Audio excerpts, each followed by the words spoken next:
গণ অভ্যুত্থানে জুলাই জাদুঘর উদ্বোধন করেছে, সেদিন ভারতে শেখ হাসিনা বিদেশি সাংবাদিকদের সাথে সংবাদ সম্মেলন করে এদেশে আসবে বলে হুমকি দিয়েছে।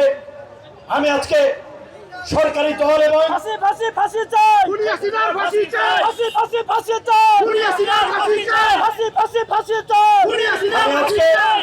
সরকারি দল এবং বিরোধী দল সহ অন্যান্য রাজনৈতিক দলের নেতৃবৃন্দকে বলবো, আপনারা দল ভারী করতে গিয়ে আওয়ামী ফ্যাসিস্টদেরকে কেউ জায়গা দিবেন না, কারণ ওই ফ্যাসিস্টটা সুই হয়ে ঢুকবে, ফাল হয়ে বের হবে।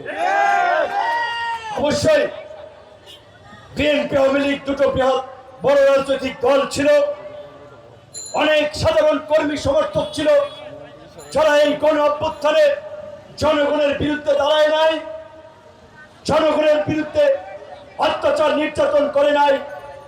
সেরকম আওয়ামী লীগের সাধারণ নেতা কর্মী যদি থাকে তাদের বিষয় আমরা কনসিডার করতে পারি, কিন্তু চিহ্নিত ফ্যাসিস্ট, খুনি, সন্ত্রাস, মাফিয়া, দুর্বৃত্ত যারা গত ১.৫ দশকে বিরোধী দলের উপর হিংস্র জন্তু জানোয়ারের মতো হামলে পড়েছে, অত্যাচার নির্যাতন করেছে, জনগণের ভোটের অধিকার হরণ করেছে, সেই সমস্ত মাফিয়া সন্ত্রাসী গোষ্ঠীকে কোনোভাবেই ক্ষমা করা যাবে না। ৪৫ বছর ধরে কোটি মানুষের আস্থায় পাইপের বস আরএফএল পাইপ। দিল্লি না ঢাকা, দিল্লি না ঢাকা, গোলামি না আজাদি,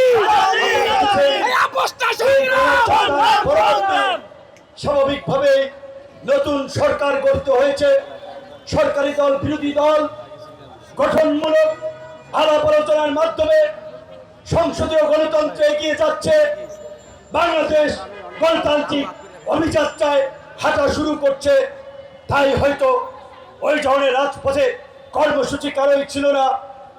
এই রক্তাক্ত জুলাই, যেই জুলাইকে জাগ্রত রাখতেই হবে নতুন বাংলাদেশ বিনির্মাণে, জুলাইয়ের আকাঙ্ক্ষাকেই সামনে রাখতে হবে।